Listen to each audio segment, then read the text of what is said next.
introductions. My name's Shelley, and I'm the communications and cluster support person at the Chinook Winds office. And Chris Mapoy from the Chinook Winds office is helping us here with support before he has to go on to another meeting as well.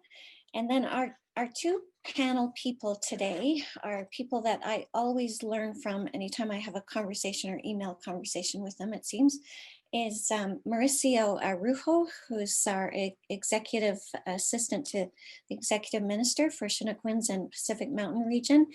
And he has coordinated a lot of meetings and some very big meetings on Zoom.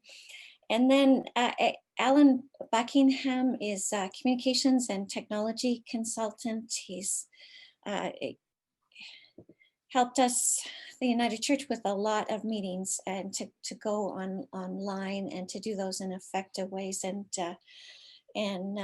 he was helping us with our regional meeting, and he's in the middle of getting ready for a big youth and young adult Evolve conference happening out of BC. And so I'm happy to have both of you with us. Today we're going to talk about how to use Zoom for worship, for your studies, for meetings. We're going to look at best practices for Zoom in meetings, how to improve sound and lighting. We're also going to talk about some new features in Zoom. And at times we may be focusing on worship, or we may be focusing on running a meeting. So be aware that we may be going back and forth on that. Also, we're aware that today many of you have a wide spectrum of experience with Zoom. Some have been using it for several months and know it really well and want to advance your skills. And some people are just getting into Zoom. So have patience as we're going back and forth also with that. We wanted to start by having fun with some of the features of Zoom. And so first we wanted to do kind of to use the poll function. And Chris, if you wouldn't mind making that live. So here is this poll function, and we encourage you to vote in this. Before March 2020, I had option 1, never used Zoom. Option 2, used Zoom as a participant in a meeting or webinar. Or option 3, led or chaired a meeting or worship using Zoom.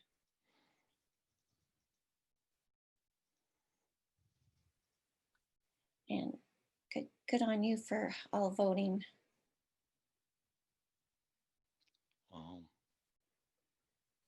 Okay. And the poll is now closed, and Chris has shared the results with us. So this is kind of a fun function here, and then we can see that the big changes that we've gone through is that before March 2020, 53% of us had never used Zoom before, 37 had been a participant, and only 2 of you had ever led or chaired a meeting using Zoom before. So we've had this big learning curve. So polls can be one way of encouraging participation in Zoom, and what the other way of encouraging participation and interaction is in the chat function here. So to help us all here, we want to encourage you to go over to the chat function here, and you can access that on the bottom. It says chat there, and click on that. And I want to ask each of you to type in how you're using Zoom now. Is it to lead worship, to lead a meeting, as the worship participant, for study groups, to attend meetings, for family gatherings? So just start adding in how you're using Zoom right now.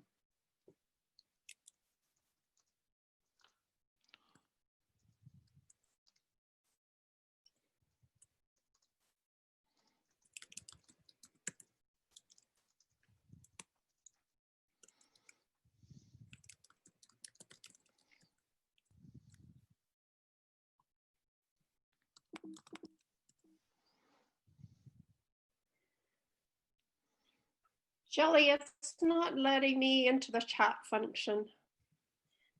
Okay, so did you I can read responses, but it won't. okay.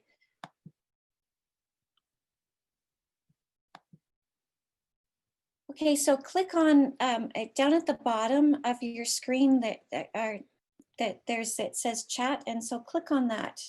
Click on where it says chat, and then it should pop up at the bottom on the right-hand corner. It should say to everyone, and you can add chat there. It's not letting me. It goes share screen is highlight in green. Okay, so right beside share screen is chat. Yeah. Yeah, even though it's not green. Share screen's always green for some reason. But you can click the other ones even though they're not green. I can read others in chat, but it won't let me say anything. It won't let you click in down at the bottom. Are you on a computer or on a tablet or something? I'm on a MacBook Pro. Okay. And I've chatted before in other. Yeah. Apparently before. it doesn't like you today. I'm sorry. Okay. Please go jiggle your left foot, walk around your kitchen 3 times, and tap your head with your left pinky, and then try again. I was having the same problem with some, jot forms always. Yeah, I've had similar problems with that. Some days it doesn't always work. Mm-hmm. Okay, so we've got a variety of different responses in here. Yeah, it's Deborah, use Zoom for worship and meetings. And Chris in our office using Zoom for far too much, but grateful for the technology. Tracy and Cochrane, we use it for all our committee meetings and worship. Marion in Milk River is lead worship meetings and studies. Trevor, meetings, communion worship, small groups, study groups, family gatherings, knitting meditation, quilters meditation. And Allan, worship, meeting, family, chatting, but showing people stuff. It's very good.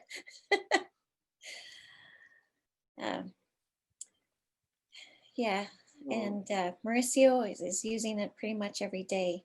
So we're all using it in a variety of different ways. And Brenda, I'm impressed you'll be leading a carol sing session next month.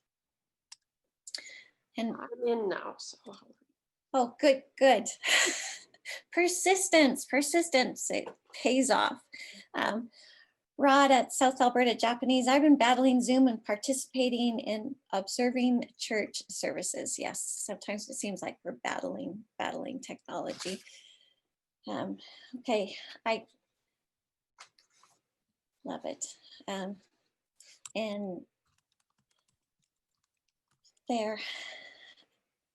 So I'm going to start in with some general questions here, and then we're going to move into some of the questions that you were asking when you registered.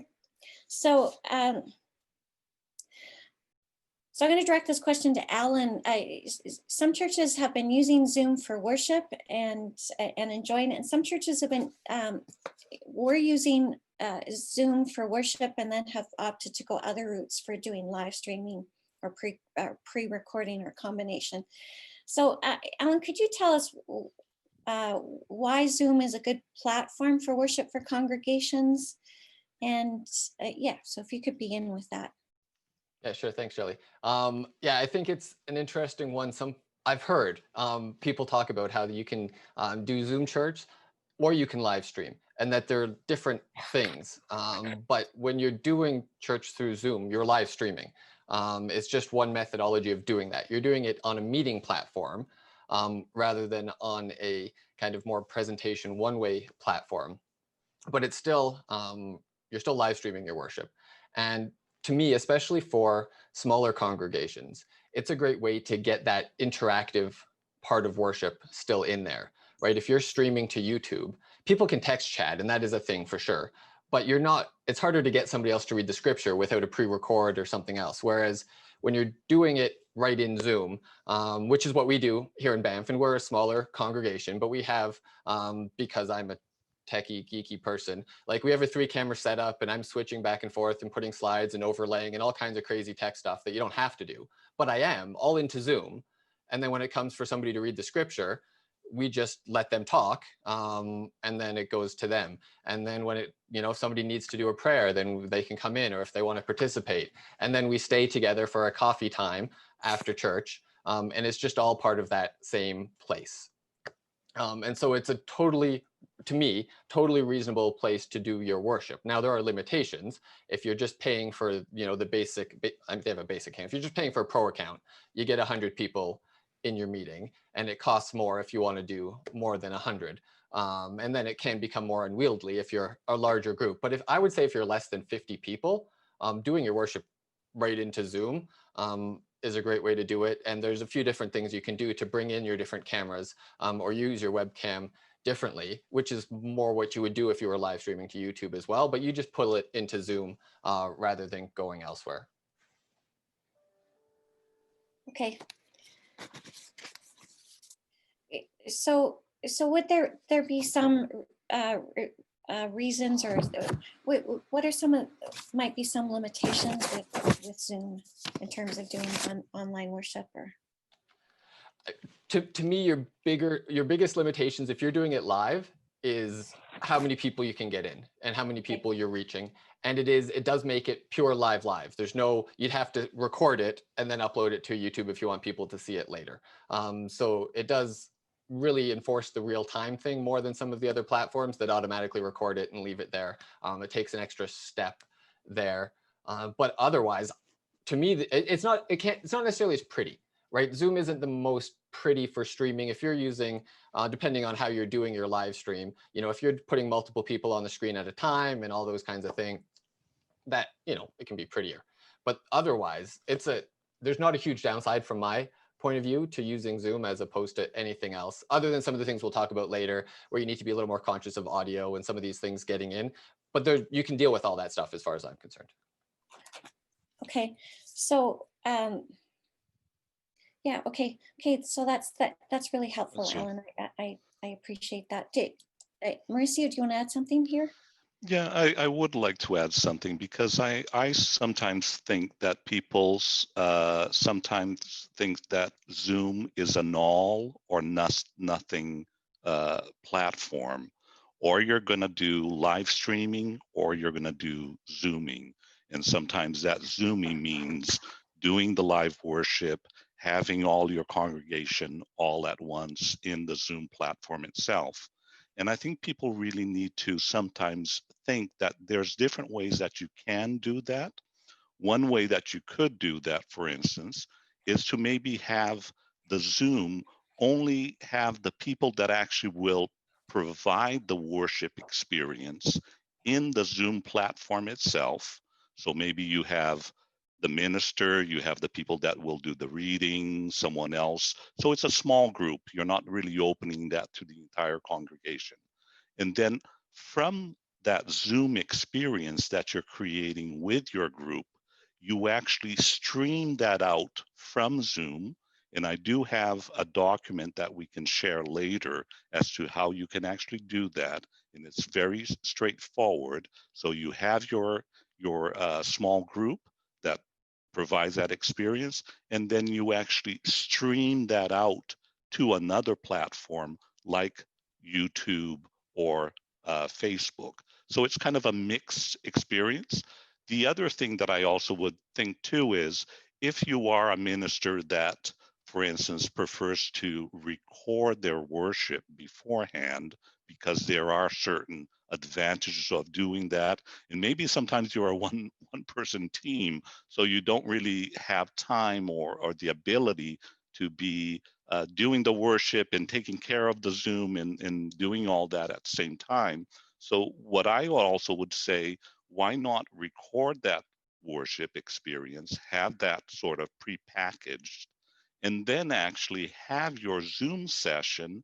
And within your Zoom session, you actually provide your worship as a video to the participants, and you yourself as the minister or the lead person in your congregation, you are actually in that Zoom experience, watching it and also kind of interacting with people as they are in that experience. So never think it as a all or nothing platform. Think of sometimes small groups that actually do that experience and then stream it, or record it and share it and be present in that sharing so you can interact with people. So, so with that, in talking about recording here, that there were a couple of questions, I think, from the St. David's folks, that in terms of how to share videos in Zoom and have good and have good sound quality. How can you do that? Yeah, so I mean, sound quality can totally be a thing in Zoom. So one thing to remember with Zoom is that it is, and we're talking about using it for worship. We can also use it for meetings, but it's a platform that was created for a meeting or a webinar type of experience. And part of what makes Zoom kind of stepping above some of the other platforms that existed before, and they still exist, although we talk about Zoom as like it's the only option, is how it was able to make it simple and how it was able to deal with the audio for a meeting. And so it's counting on people having, a laptop open with the built-in microphone and trying to make the best sound there. So what it does is it compresses your sound, and it tries not to pick up people washing their hands or flushing the toilet, chatting too much in the background. So it's really cutting out your sound and trying to take a small range that's a certain level louder. And when you're playing a piano, and it starts getting quieter because that's the mood and the way the song changes or whatever. Or if you're praying and you're changing your volume a little bit, it's not hearing it at the same way when it's got all its stuff going on. So what you need to do is you need to go in to your hosting account, and you need to change your settings in the Zoom account to enable original sound.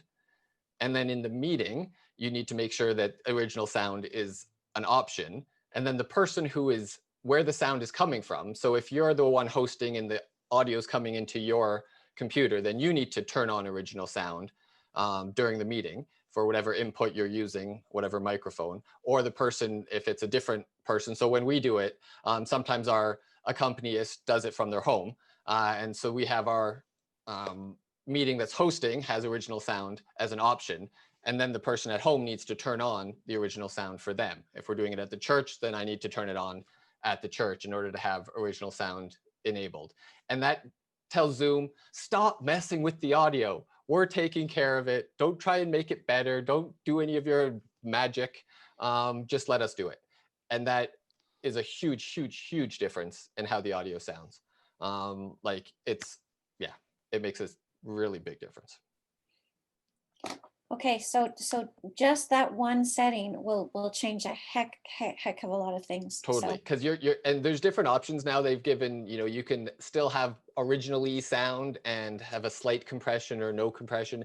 You want to just turn everything off. If you're pulling in a piano or an organ or anything like that, or people singing, just turn all the magic of Zoom off in your audio settings, and it'll just give you that crisp sound. But then if you're quiet and you're not turning it up on a mixer or you're not playing with it, then you might not be as loud for your people. So you don't always want to have it on. And that's why you have to turn it on each meeting, is because it doesn't want, because right now I don't want original sound on, right? Because I want it to, play with my microphone a little bit because I'm just chatting with you folks. But if I was putting in a video or had a piano or a guitar coming in, then I just click the button to turn on the original sound.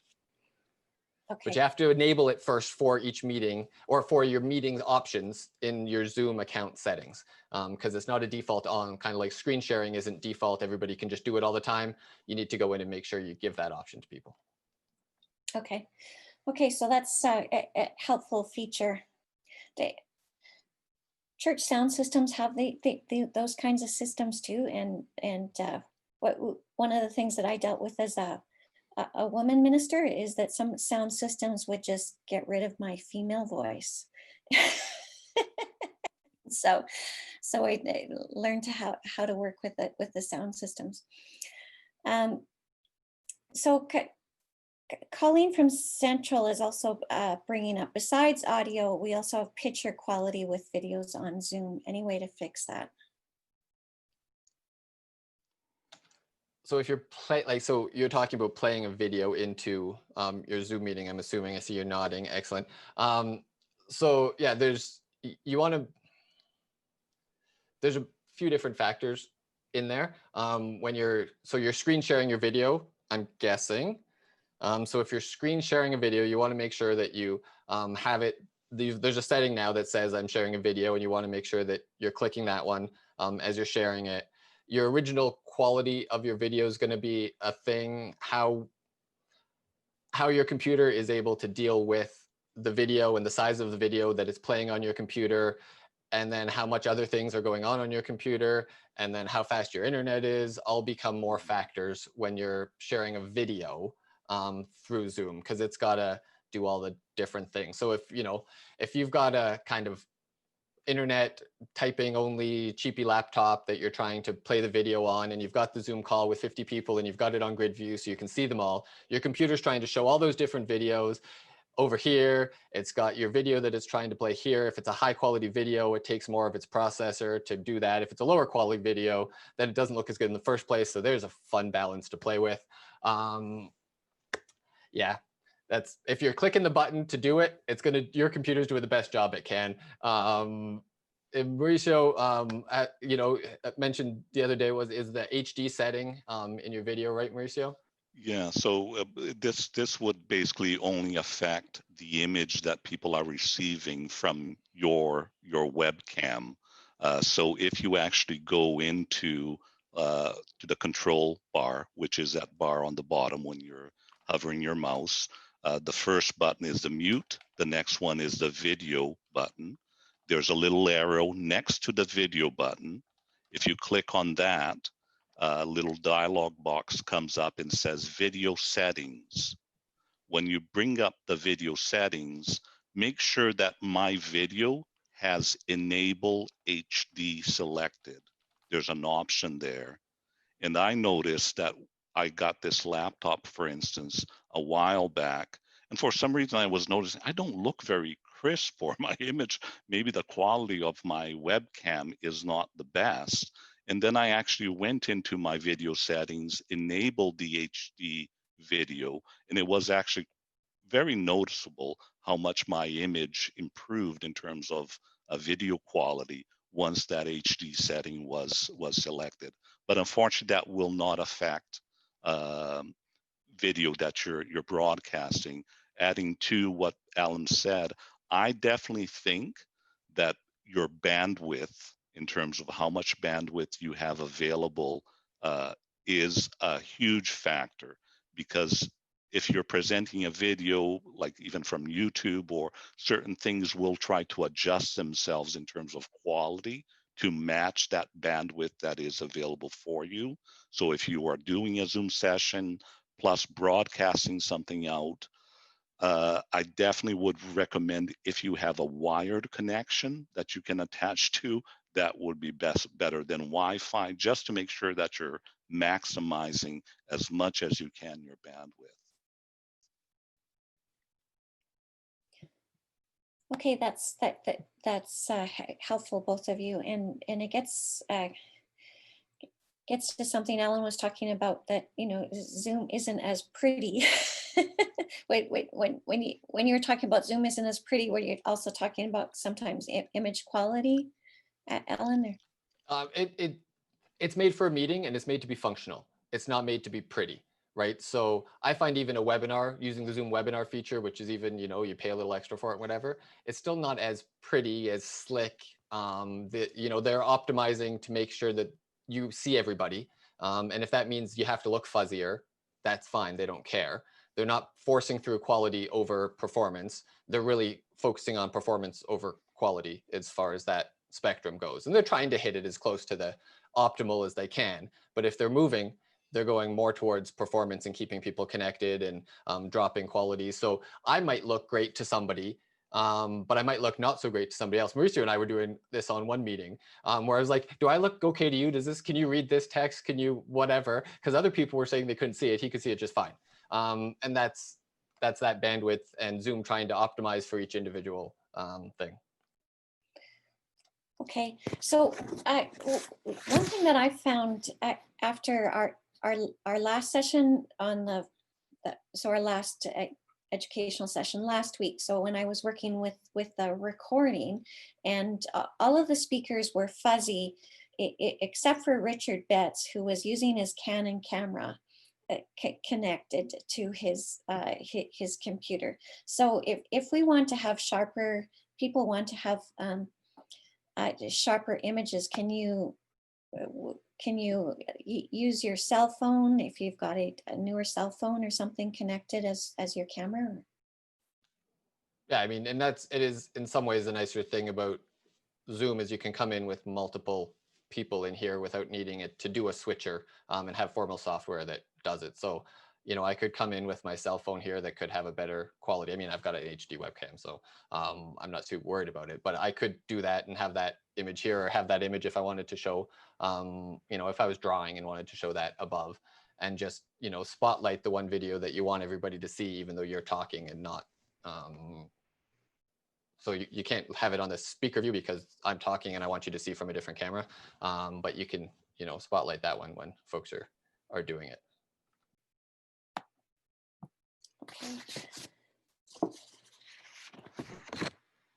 So, one of the questions that we had here from this was coming from South Alberta Japanese is actually that it's interesting. These are on different sides of the spectrum. One is tips for leading worship all by yourself. So juggling that you're looking after the Zoom and the hymns and the PowerPoint. Any tips for doing it all by yourself? Or is it a good idea also to train a few volunteers? I think you just asked Mauricio to run your meetings all the time or your worship.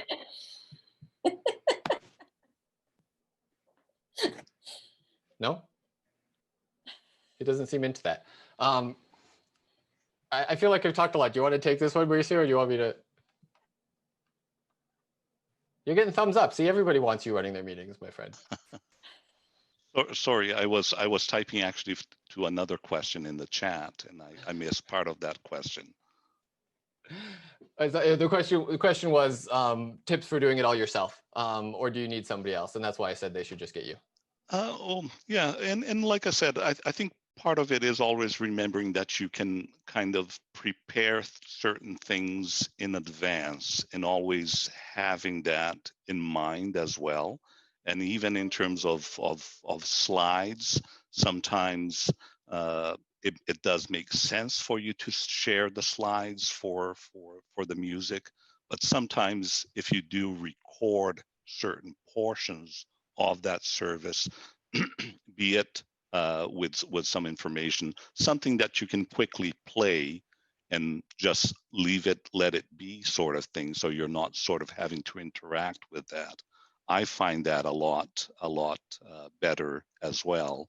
But yes, depending on how many things you want to juggle at once, if you do have some help, it is definitely better. It definitely is better. And sorry, the reason that I got distracted, I just wanted to ask, so Rod had asked, what is bandwidth? Yeah, I use that thinking that sometimes everyone knows what bandwidth is. Bandwidth is basically, if you imagine a pipe in terms of the internet being a pipe, is how much internet speed you are sort of receiving in that pipe, be it from your provider. So your provider of internet, usually they will claim or provide you with a service saying you'll be able to get 300 bits per second or a certain speed level. And in that pipe, of course, you might be doing several things. So there could be 100 people in your building, they're all using their cell phones. So what's the bandwidth that you have in that pipe at that moment? So when I was talking about video quality, would be to make sure that the bandwidth that you have, the available speed of the internet, the availability is as best or as much as you can, be it having a wired connection to the unit that you're maybe doing the Zoom from, or even if you don't have a lot of bandwidth, like a lot of speed, making sure that you also don't have a lot of other people in the building that are currently streaming YouTube, maybe at their desk, people that are maybe even on their cell phones. You know, we don't realize that all you need is 10 people in a room with their cell phones, and it's kind of pinging and receiving. So just be aware, principally if you don't have a lot of speed, a lot of bandwidth, that is something that you should be mindful of, because yes, the services will default the video to the best quality possible based on the speed or the bandwidth that you have on that pipe at that moment. And I'll add one thing quick to that, Mauricio, and that's that when they're trying to sell you stuff, they're selling you a download speed, but when you are leading worship, you care about an upload speed because you're sending things to other people, which is you're uploading. And most people don't care about that so much because they want to know how many Netflix movies they can watch and is it going to be high quality and all of these things. So they sell you a download speed, and rarely do they tell you what that upload speed is. And often it's, if you get a fifth of the download speed with your upload speed, you're doing pretty well. So it's a rough gauge, but you know, that's probably what it is in relation. So I pay for the highest internet I can get in this house, and I'm in Banff and we don't have great whatever, but I do okay. But I can get 50 megs per second down, but 10 up. So that's the 1/5, and that's the best possible thing I could get out of TELUS, and it's not bad. But for the amount of stuff I do, I would love to have double that. And in the city, you should be able to get double that for a not stupid, crazy price. But it does cost more the more bandwidth you want. Okay, thank you on that. And I also appreciate that our panelists are answering the questions that are coming up on in the chat then here. Allan in Coronation, when I used HD for pre-recording, it wouldn't allow me to post the recorded to YouTube. So that may be a bandwidth question also. That's an intriguing question. I looked at that and I'm gonna need more details out of that one, Alwyn. So if you want to type those in or what, because yeah, just the exact steps, or we can chat after and I can go through. But YouTube should take HD videos. They do all the time. But you could be timing out, and that could be what it is. And so it just is, your internet's not fast enough to give the data fast enough so that YouTube is like, you're not here anymore. Where'd the video go? And I know I've seen that happen tons, especially in some of the smaller communities. So that could be a thing. But yeah, it's hard to know without lots of details, and going into lots of details here is not the best platform for it. Okay. So this is more kind of a practical thing. So we've talked about how to get your visuals and your sound, but also what are some tips in terms of the best lighting for? I love lighting questions. They're so interesting, and they change. Everybody's going to give you a different answer. Okay, so I'm going to give you my answer. But if you look up, like if you Google or go to YouTube and look for lighting for worship services or whatever, you're going to get different answers too. But here is my thing. And if you're using a camera that is, I would say, even less than 10 years old, and you're using the automatic settings on it, then it's designed to do the best job it can with the lighting you give it. If you give it, and it does that using the whole spectrum of light that is in that room. So mainly in front of it, but a little bit behind it too. But that's what it's gauging on. So if we have a lot of light in one place, unless you're using really high-end cameras and you're manually adjusting your white balance and your brightness and things, if you have a lot of light in one place, no matter where that is, the camera's going to have trouble. So for me, what I always try to do is give the most light in the most place possible. And even if the most light in the most place is not the most light total, that's okay.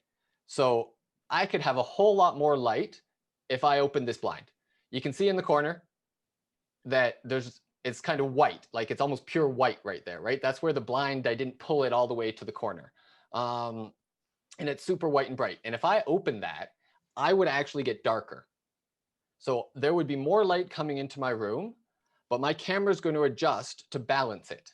And so because there's so much light there, it doesn't want that to be pure white. It wants to balance it. So it's going to make me darker as well as everything else to balance the light spectrum in the whole room.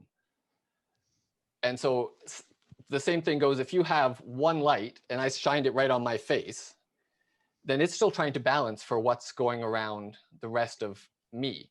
And so it's going to make this super bright to balance the whole field of vision. So for me, having the most light, turn on all your lights, get a nice balance. If you want to add extra lights, go for it, but make sure you're covering the whole place that you're trying to cover, and that will give you the best light. See, you just turned on, Marion, turned on your light behind you, and that window that was super bright and white behind you is less, and you've gotten a little brighter because you were darker because that window behind you, it was trying to balance it out. And unless you're going to be spending tons, and so to me, like people will tell you, put a little ring light, it'll light your face, all true. If you're close and you've got a little ring light around your camera, it's providing light to that whole thing, and it's fine. But if you're a little bit farther away, then that little ring light's just hitting your face and you're going to be brighter than some of the other stuff and it doesn't look as great. So to me, unless you're wanting to spend a lot of time on lighting, which you can do, I'm big on the 80-20, right? I want to get 80% of result for 20% of the effort. And the easiest way to do that is just give lots of light in that space, balance it out as best you can, and you'll be fine. You know, when even in the dark, like in the evening, I turn on with the one overhead light over here, and I don't have one on this side of my room, so I have a light that I turn on separately on that side of the room. And I'm a little darker, but I'm still balanced. You can still see me. The camera adjusts for it. So just to me, just try to give the most light in the room as you can, but as balanced as you can. And again, other people will tell you different things. That's what I find works really well. And I like to do things simply, and it's simpler to just not have to add more buy lights and do stuff and just turn on as many lights as you can where you are.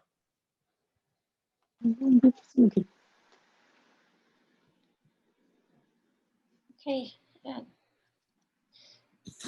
So that's helpful, Alan, and I enjoyed that different that folks were trying different ways with their light as they were going. Absolutely, and that's how you do it, right? Like test it, go in and play. And sometimes I forget and I'm too lazy to close the blind, but then it's blah, and so then I just close my blind because it just cuts out some of that light. I heard one person talk about putting a white sheet or tablecloth over your desk, and that helps bring up light, and so that but there's usually a lot on my desk, so that yeah. And I mean, you're also right in front of a computer with a bright screen, so you're often. And so if you're in front of the screen, you're actually getting all that light on your face too. So don't discount the amount of screen coming off of this Zoom call right now onto your face to change the lighting spectrum all around as well.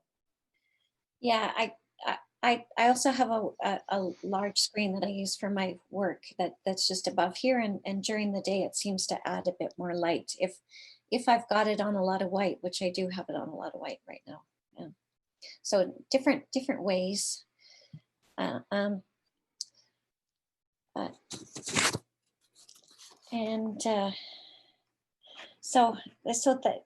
you for that, Alan, and thank you for people for working out on ways to do that.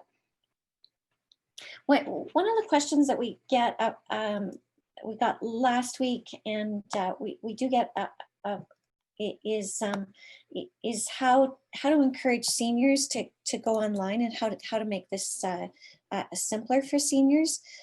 So so this came up last week, but this also, what I'm putting into the chat here is when we did the technology and worship survey in the summer, we asked people this question, how they were helping seniors, and people jotted down all sorts of ways that they were helping seniors get online. A lot of it involved coaching people, and there was a fair amount of realism that there was just some people that weren't going to go online, and all of you were finding ways of helping to connect with seniors and keeping them connected. But so I've just shared that link on the website. It's basically an article that describes how different congregations in Chinook Winds have been helping seniors go online, and it seems mostly it gets down to coaching, and I know sometimes that can feel pretty persistent, but I know also that a lot of you have had several wins on this, and Trevor tells this delightful story of one person in the McKillop congregation who vowed she'd never go on a computer, and this summer bought a computer. so there's been some beautiful Easter morning experiences with this too. Don, it looks like you have a question here. Do you want to unmute yourself? Yeah, that was my question that went forward. How can we help seniors? Our biggest problem in our congregation Zoom meetings was getting people to unmute themselves and getting them to understand how to do that. It's a very simple thing, but for them it was unbelievably difficult. So that's the kind of thing that I was trying to find a way to best get them involved. Yeah, and I think from the stories that I've heard, and the kind of the success stories too that folks have had, is it's been that the church volunteers and ministers persisting and coaching people how to go online, and that there's just yeah, it clearly takes a lot of persistence.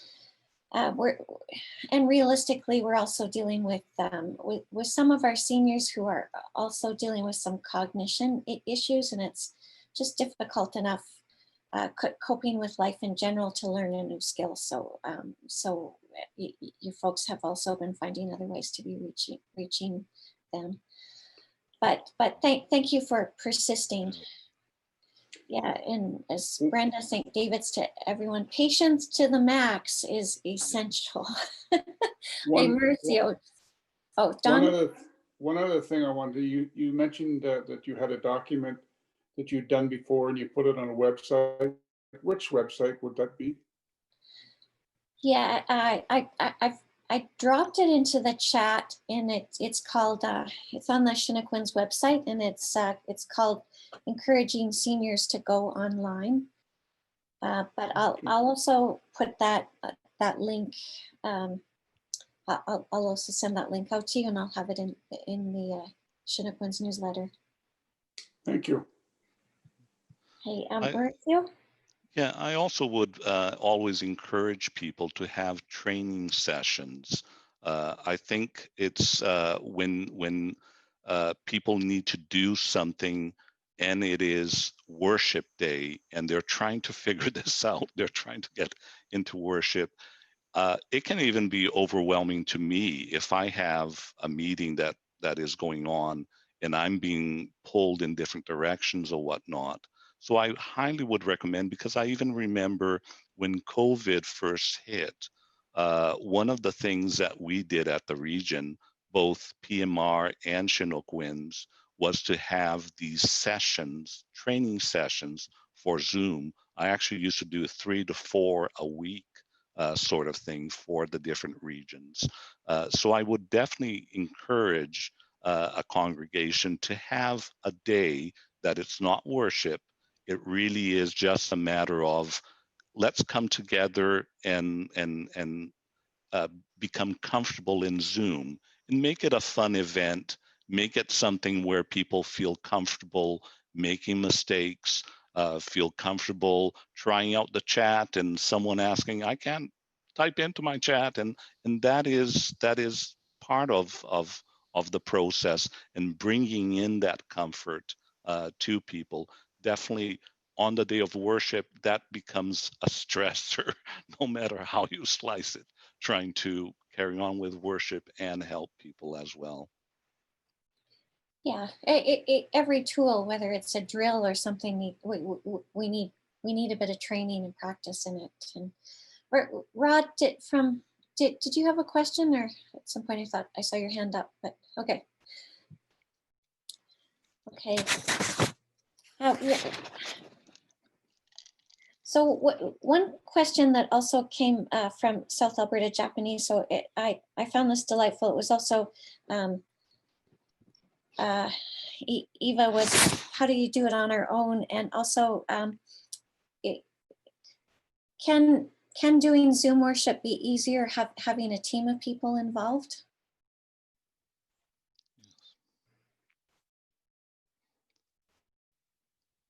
Allan's, yeah. Allan, Everything's easier with friends. yeah, definitely. Especially if you trust them and you're on the same page, and you don't even both need to know what you're doing. You just both need to be on the same page as to what you're doing, and willing to not get too pissed off at each other when something goes wrong. Yeah, everything's easier with friends if you can do it. Yeah. And even if you're having a gathering, let's say a coffee after worship or whatnot, even if you're the only person in your room, to already arrange with someone else in your congregation or in your group, so you can make them the co-host as well, and maybe someone else will monitor the chat for you. Someone else would be also assigned co-host duties if suddenly someone is speaking and someone needs to be muted, sort of thing. So try to arrange that, even if you don't have people present, that can actually help you with those tasks, the same way that you would have volunteers in your congregation doing worship.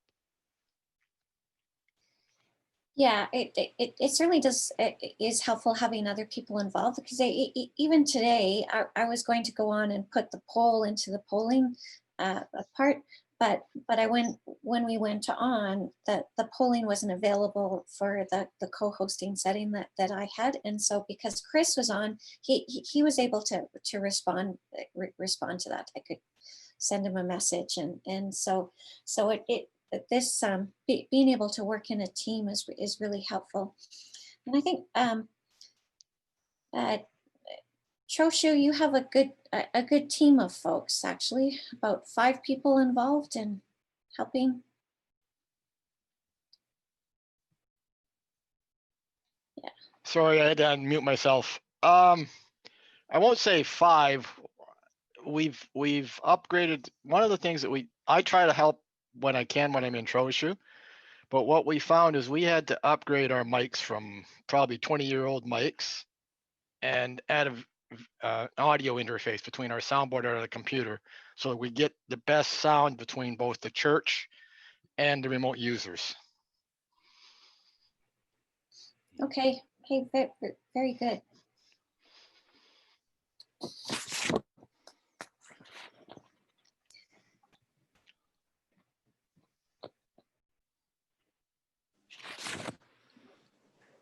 Trosho, you may have a good speaker, but your video is in and out and in and out as far as I can see.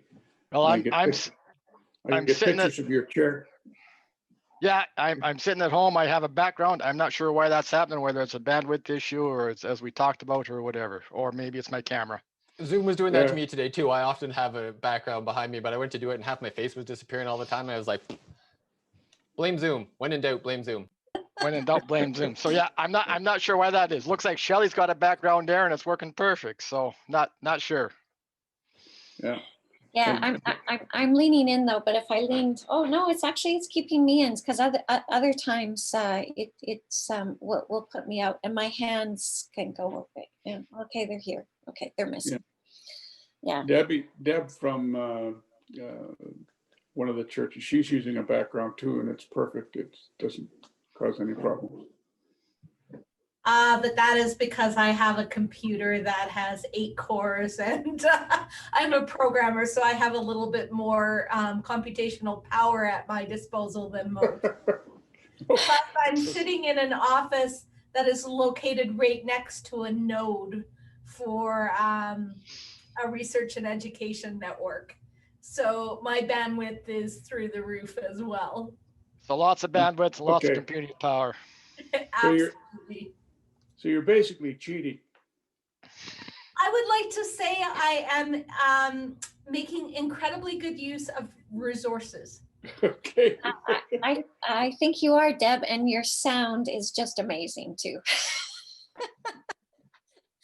So I don't know okay. anything about green screen, but somebody had told me that something about a green screen effect will cause backgrounds to do what's happening to yours in Trochu. Okay. I don't think I have green screen effects set, but okay. Colleen's got a background and it's very good too. It seems to be able to take the information right away. Okay. Yeah. So, are there other kind of technology questions that we haven't answered? Oh, beautiful. I love that scene, Alan. That looks really good. One of the areas that we wanted to touch on is there are some new features in Zoom that we may not be fully aware of. And when we were meeting yesterday, yeah, there was lots I had not heard of. And then Mauricio and Allan were letting each other know of different new ones. So yeah, so good to hear about that. One of which was the HD function that we already talked about, but are there other new Zoom features that might be helpful? Do you have other ones, Mauricio? I feel like you had another one other than the HD, which was great. Not necessarily new features. No, definitely. I'd had some best practices or whatnot that I had gone through in a previous session, and I know that Zoom did kind of address some of those issues in terms of making them more default.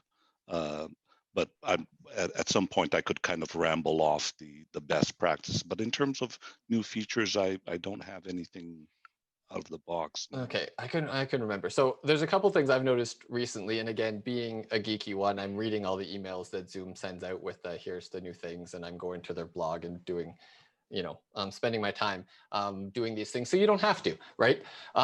So one thing that I have learned recently that I think is lovely is, I don't know if you've experienced, if you're on gallery view and the boxes of people keep jumping all over the place, and you're kind of looking here and then the person's not there anymore and you're trying to figure out where by GVs did they go? Well, you can now drag your boxes around on grid view and place them in any order you want. So if you've got the updated version of Zoom, when you put over somebody else's face, it'll look like a really bad graphic of a hand. And then you can click and drag people around. And as soon as you click and drag one, it will keep them in that same grid view unless somebody raises their hand or, there's a couple of times it'll bump people around. But for the most part, if you move one person, it will just keep them in that order. And then if there's only a few people talking, like I love having grid view so I can see you all, but I also like to be able to see the other speakers if I'm on this kind of meeting. So I'll put those folks all up at the top if they're not there already. I don't need to see me. I don't care about me. So I'll often take me and put me down at the bottom. And now I'm getting all spotlit. somebody spotlit me, so I'm not in my grid view and playing with that anymore. But in any case, Oh, sorry. that's all good. I tried I the can just go button. back to gallery view now on All right. my own, and it's all good. And people can still I spotlight on canceled you. it. You can't control what us hosts can do, but you can drag around people a little bit, and it'll stay in that order. And then usually it happened when people would turn their video on and off, because it often wants to prioritize the people with the video on and less people with the video off. So that's often why you jump around on the screen. But if you just move one person, then it just keeps them there for the most part. It's lovely. Another thing has to do with the spotlight that Shelley was playing with. So you can now, if you're a host or a co-host, you can spotlight more than one person at a time.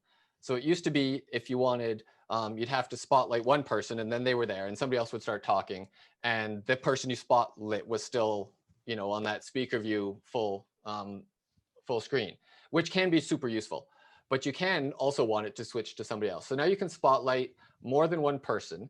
And if you're the host, it makes it look like you've got the two people next to each other in a spotlight. But I don't think that's actually how it looks for the end user. I think how it works for the end user, so you folks in this case, would be that if I spotlit Shelley, Mauricio, and myself, whoever's talking of us would be big, and it would cycle only through us. So then if Deb or Trevor or somebody else started talking, it wouldn't take away one of us three, from the main screen. It would keep us up there, but it would let any of us three become that spotlit video. So it says you can spotlight up to 9 people. When you do it, it shows you just those people that you spotlit as the host, which I wish that's what it showed everybody, was the 3 people, kind of like you're in a 2 or 3 person meeting. That's what I wish it showed everybody, but that doesn't seem to be how it works yet. It seems to be that it'll punch through who's there, but it can be nice in a worship setting that you could spotlight your scripture reader, yourself, and somebody else at the beginning of the meeting. And then you don't have to worry about people unmuting themselves accidentally, and their grandfather clock going off and it switching to them during the thing. You just have to, trust the 3 people involved in worship that can unmute themselves properly, and it'll go. And then if the grandfather clock goes off, it goes off, but it's not switching the video for us. And if you're running it by yourself, being able to say only ever focus on these 3 people, but still let people unmute. So at the end of worship, you're not having to go do other stuff or whatever could be handy. So yeah, those are 2 kind of newer features that I've been wanting for a while too. And it's nice to see that Zoom is reacting and adding new stuff in there. So just run by it again for the first feature. How do you access that? So if you're in gallery view, okay. And then if you put your cursor over a person, the video, if you're on, and you got to be on the newer version of Zoom. So it's a feature upgrade. So if you're on an old one, it might not show up for you, but you should be able to update your Zoom after the meeting, go to the Zoom box and click your update thing, but it should look like a hand. And then you can just click and drag and people move around. But if it's not turning into a hand, you probably don't have the latest version, and then you can't drag folks around. And it's probably the same with the spotlight. If you're not on the newest version, it's not going to say add spotlight. But when I go to Mauricio, I can spotlight for everyone, and then I can go to Shelley and it says add spotlight or replace spotlight. And so I could replace the spotlight or I can add the spotlight. And now the 2 of them are spotlit, and you're probably not seeing me at all. You're seeing one of the 2 of them, probably Mauricio because I did him first. And that's what it should be looking like. But again, I don't know if this feature only works if you have the newest version of Zoom as well, because I can only see my screen and I have the latest version. So it's fun. The new features are great, but you got to play. Always play before you expect them to work exactly the way you want in any kind of formal setting. Okay, I've got a question here from South Alberta Japanese. So what is the minimal equipment needed to produce this Zoom service?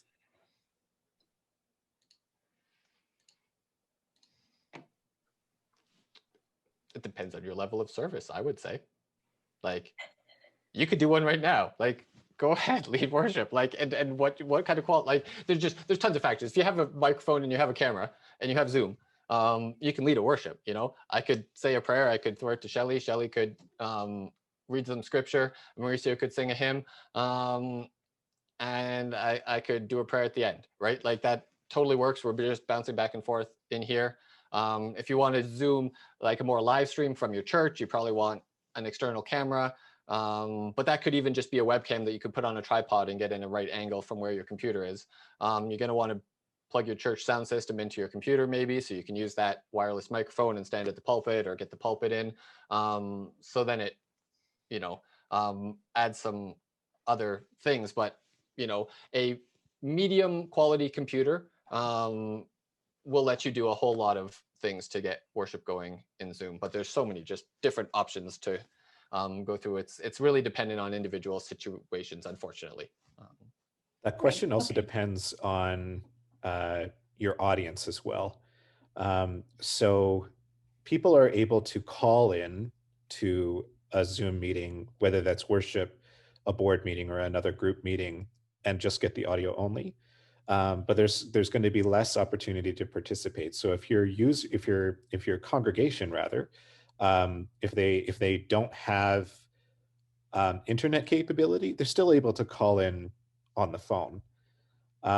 If your congregation has, or if members of your congregation have a computer at home and they have decent Wi-Fi at home, there can still run into problems. So if you're deciding to do an entire Zoom worship where people are calling in to a meeting like this and you're seeing all the different screens and you have people who are sharing a worship screen or sharing a PowerPoint, it's definitely recommended that you keep everybody's video off and you keep all of their mics muted so that there's no disruption to the Zoom service. While I'm talking, I was just going to answer Trevor's question in the chat about best practices for screen sharing, because there's crossovers for both worship and for meetings.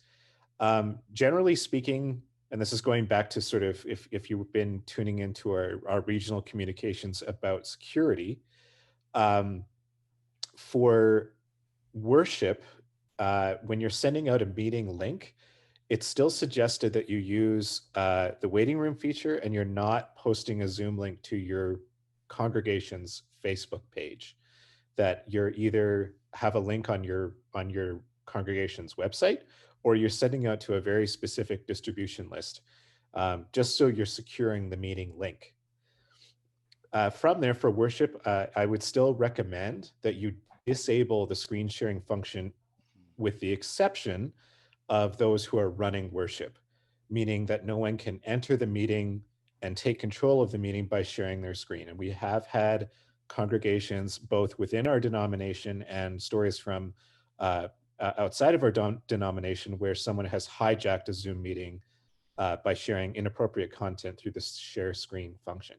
So it's recommended either when you're setting the meeting parameters in the browser, whether you're in the meeting, as we are now, or in the advanced settings on Zoom, that you disable the share screen function unless your list of co-hosts and hosts for said meeting.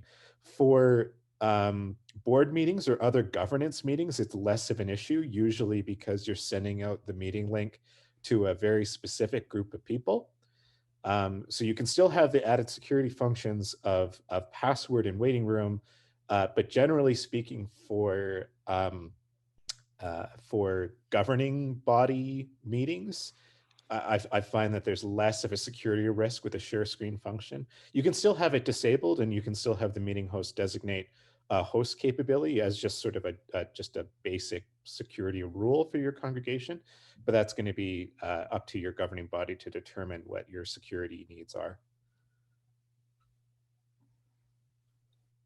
And I'm not sharing my video because I am also having bandwidth issues. Yeah. Everybody Kristen, just needs to come into my office and socially distance around my office. And you wouldn't have, it's Deborah here, you wouldn't have bandwidth issues, seeing as you're right next to a node.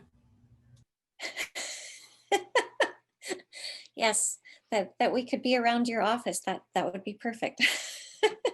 Thanks, Deb. So sorry, If I- I will just, Charlie just said, and maybe Allan or Mauricio were just about to answer. My understanding is that when you have screen share disabled in the general meeting parameters that when you designate someone as a co-host, they will automatically gain the ability to share their screen. So the key is just knowing who has presentation material that you want to make available. And when they're logged into the meeting, so for example, for this meeting, we had the waiting room set up so that the meeting host could admit specific people into the pre-meeting, if you will. So those would be Mauricio, that would be Allan, that would be Shelley. So we could designate them as hosts and co-hosts for the meeting and give them the ability to share their screen. Alternatively, when you're in the meeting, if you're the host and you go to the share screen function, you should have advanced sharing options, which should allow you to enable share screen just momentarily. That can also be found in the security feature. So that's the shield icon that says security. And there are a list of tabs that say, allow participants to share screen, chat, rename themselves, etc. So that, I hope that answers your question. And you're only going to see those if you're able to do those security functions. So like you folks might not see that security tab right now because it's not your meeting and you can't give anybody that option. So by default, I would say all the meetings that I host, I always disable the screen sharing for everyone. And again, we do have a document with some explanation on how to do that we could share after the meeting to people. But basically by default, I normally disable that in the meeting settings itself. So that's kind of the default. Any meeting that I set up from there forward, the share screen is disabled. And I usually find that it's really, really easy to assign someone as a co-host. So even if something within the meeting came up where suddenly someone that I was not expecting needs to share a document, so I would love to share this with you. It's easy to just find their name in the participants, assign them as co-hosts. That gives them the share screen capability and they can do that. And you're doing that in a very secure way. And it's being intentional as to who you're assigning that privilege to. yeah, I agree with you. I see no reason not to have it turned off all the time and just make people co-hosts. I've had 25 co-hosts in a meeting before because it was a business meeting and different people had different roles. And I'll often in a bigger meeting turn off mic, like don't let people unmute themselves either, because you want to control that if you got more people. But if you're a co-host, you can unmute yourself. So anybody I know might want to talk for sure in the meeting, I'll make them a co-host and then they can just unmute themselves. And then when we're having a conversation, you can just, let people raise their hands and then you unmute them and whatever. But anybody who might want to chip in, you can just, you can make everybody a co-host if you want, but you can make lots of people. So it's totally the setting to just leave it off. So just out of interest here, so if you're a co-host for a meeting and somebody's isn't muted and their dog is barking or something like that. I have a dog anyway, that happens. But if as a co-host, I hit mute all because that person hasn't hit mute, is that also going to mute all the other co-hosts too? Yes. Okay. And the speaker. So you'll need to unmute after hitting the mute all button. Unfortunately, there isn't the mute all button is a good security feature. As of yet, there isn't a disable video all feature, but often in terms of, again, another security setting, you can set a meeting parameter in the advanced settings to disable people's video upon entry into the meeting. And then if you're doing the equivalent of a virtual coffee time after worship, you can disable that function so people can see each other. Another way to do that is if you're having someone as a meeting attendant who's watching the waiting room, you can disable people's video there. And then they won't be able to enable it until the host allows them to. That's just another added security layer if you're worried about someone Zoom bombing your worship or your congregational meeting. And there is a way as well, when you unmute, often, it's not a universal, but often on the participant list, it puts you at the top. So it's usually in alphabetically order. So co-hosts go at the top, host, co-hosts, and then it's alphabetically below that.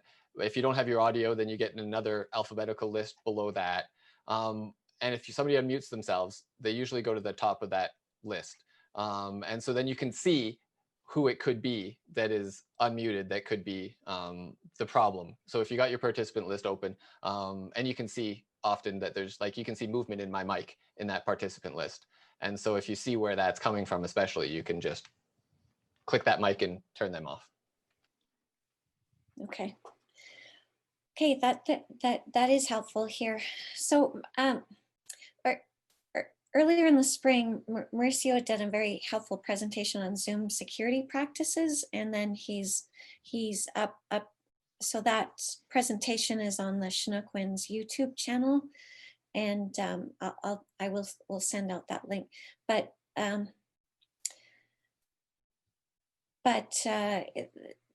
also I've dropped into the chat the Zoom best practices document that Mauricio has put together, which is a very helpful document. And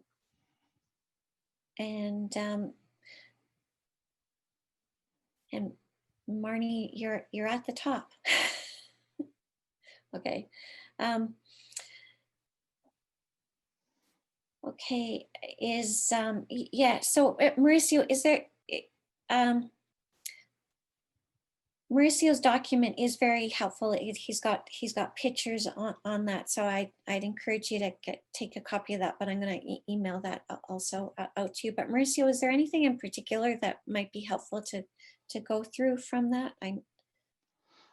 We did cover quite a few of the items. Definitely the share screen and disabling that by default is one of the main things that I recommend. Zoom has also improved several things as well. Before, you would set up a meeting and it was up to you to sort of do the password thing, curtail certain things. So by default now, your meetings are always password protected. Definitely, it is something that you should never have a Zoom meeting that does not have a password. You should never really do that at all, but that is coming automatically. One thing that you can think of is, when possible, if you're going to have a password protected meeting, which you should have, is providing that password through a means that is not public when possible. So if it is a small group, waiting rooms, definitely I would say they are good. The only thing that I say about waiting rooms, sometimes if it is a large meeting, the waiting room definitely can be beneficial if suddenly, like we had for this meeting, the group that was going to do the presentation met before in the Zoom call. Meanwhile, people were in the waiting room. But sometimes if you have a large meeting, it is very hard for you to kind of screen who Mary really is. Is Mary someone from your congregation, or because the names that people use and you're approving, sometimes it doesn't necessarily make a lot of sense. But still, I would say do make use of waiting rooms. They're not a bad thing. It does give you some level of control that you don't have otherwise without the waiting rooms. Let me just see if there's anything else here that we did not touch. There is also on my document, if you download it, there is a way to also stop people from doing annotations to screen shares. Again, I'm not sure if that has changed in Zoom, and maybe now that is set by default. But before, when people did a screen share, people could actually annotate on the screen share. And sometimes, of course, they would annotate something obscene or inappropriate. So again, I would encourage you to maybe take a look at that document, go into your settings, and just check to see if that setting is already set. Because again, unless it is something that you know beforehand that someone might want to annotate on screen shares, which I don't think is that often, I would leave that disabled when possible. Okay, so it is a very helpful document, and Mauricio is very good at explaining things in steps. So that's really good. Question here from Trevor: what technical things can you do to make screen sharing look good? For example, PowerPoint, Keynote, or videos or pictures. Yeah, so I mean, there's a few different ways into it, and screen sharing. Yeah, also depends what you're trying to do, what your setup can be. So I find it helpful if you're trying to do a kind of presentation where, you know, like in PowerPoint or Keynote, you usually, if you've got a presenter view, you can get it on 2 different screens, and then you can share the second screen. So having a second monitor that you can plug in so that you can have the one that you can click through and it doesn't take over your whole screen. So you can minimize that, in fact, on your one screen with the Zoom. So when I've done it, I can screen share from here, and so I got a screen on this side. So the second screen is where the fills the screen with the PowerPoint or the slideshow or whatever over here. And then I'll minimize the one here so I can still see my meeting. I still know what's going on and what people are looking. It's more on the side because it does the weird changing it up. But then I can just click on my second screen to click through the slides. So I don't have to because it does the presenter view. You don't have to click on the presenter view. You can actually just click on the main screen, and then it'll just switch through your slides on that one. And you can leave that open on the second screen, even when you unshare. And so then you're not sharing your screen anymore, comes back to the normal meeting if you want, and it stays on the slide you want. And then you share your screen again to that whole screen and then just click through again. So I find that works pretty well for slides, and it would work with, you know, no matter what presentation software you're using. If you fill a second screen and then share that second screen, then you can keep your controls and play with it on another screen rather than filling your whole screen. If you just have one screen, you're kind of out of luck. It fills your whole screen and it's a lot harder to run. But if you can get a second screen, you get just a lot more screen real estate to play with. The other thing I would do when you're doing a screen share is close everything that you're not intending to share. So if you're sharing a YouTube video, but you've been working on a Word document or an Excel document, close that Word document and close that Excel document completely. Only have open what you're intending to share on your share screen during the meeting. If you're also sharing a video from YouTube, unless you're a premium subscriber, there are often ads now. So if you're sharing a YouTube video, I would recommend before the meeting starts hitting or opening the YouTube video and letting the ads at the top of the video play through, and then hitting pause before it begins. And then when you're starting the YouTube video, you're not going to hit some unsuspecting folks with some advertising for whatever product. Okay.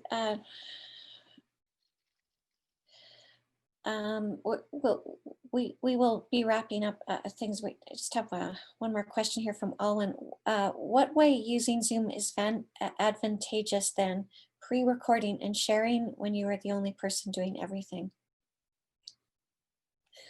Okay, Allan is chuckling here. Well, I mean, it's a lovely question, and it's when you're one person doing everything, it's all about what you're more comfortable with, to me. And so if you're the advantages are like, if you're pre-recording, you're going to have to spend the time pre-recording, spend the time editing. It can be more time intensive to get done, but when it's done, and then you don't have to focus on it, any of that stuff, in time of playing. I find it more, I often will choose to use my time to just do it live, to prep it, to not spend the time recording and editing. I also find that when I edit stuff or record stuff, I do 5 takes because I know it can be better. But when you're live, and nobody actually cares. And I know that when I'm recording too. But I'm more likely to, even though I try not to, I'm more likely to do a second or third take.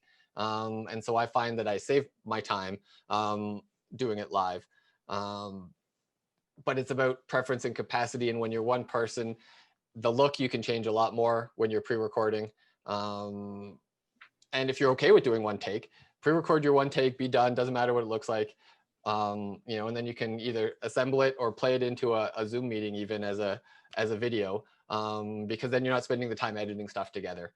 So it's also about our capacities, right? I don't want to use my capacity to edit stuff, even though I can, and I can make it look really slick and really nice. And I can add the words to the hymn on a lower third. Like I can do all kinds of fancy stuff, but I choose not to because I'd rather spend my time elsewhere. Again, I do that 80-20 thing a lot. I can spend 20% of my time getting an 80% job, and I'm okay with that.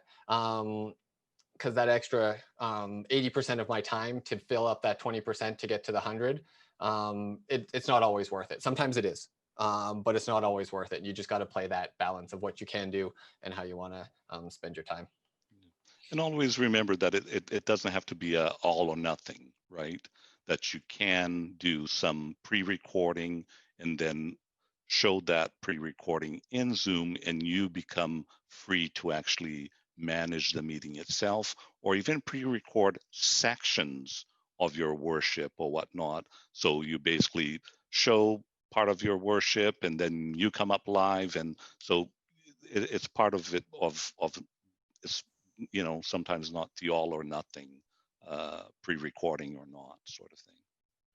Those are good points. And in terms of if we can pre-record, we're going to keep, you know, trying to look for perfection. And there's lots of things that I have to do for communications that I have to make a decision, because you can spend forever on something, and that there's other work that has to happen. So any other quick tech questions that we have? I don't want to run over time too much, but I don't want to leave somebody with their questions not heard.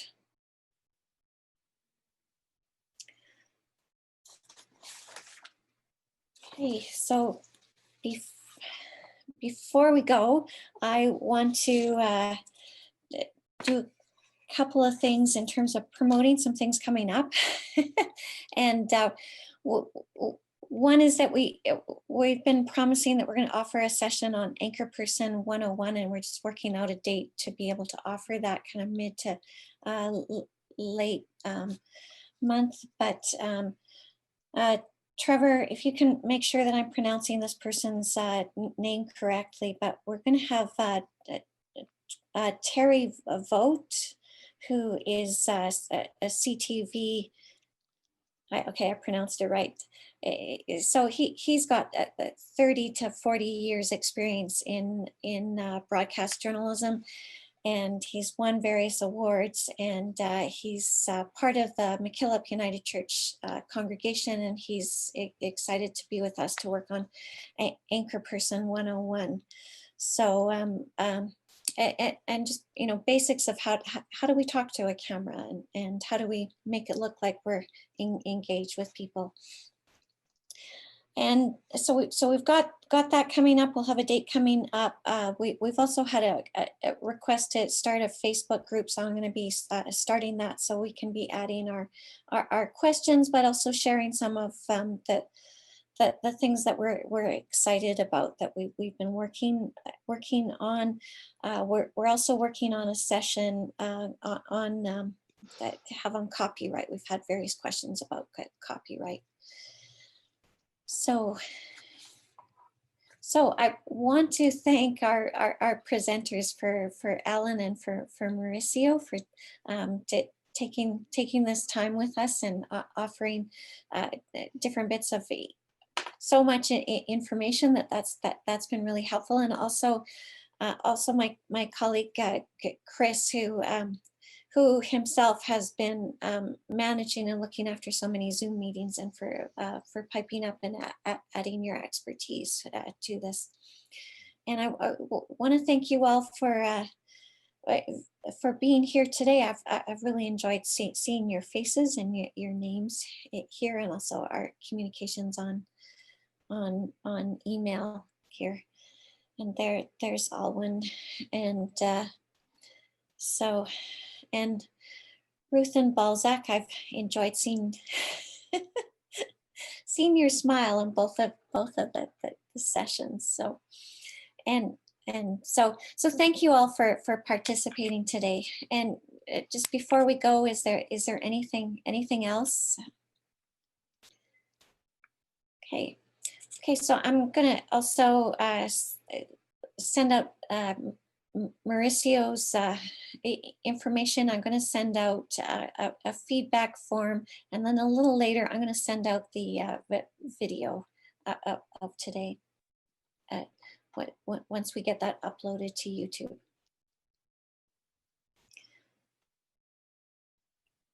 So one other thing that I want to promote because it's so exceptional is that on the Chinook Winds website that there are 2 YouTube videos that I posted by Ron Heifetz on adaptive leadership, and he actually spoke to Pacific Mountain, and this guy is a Harvard business professor, but it was an exceptional presentation.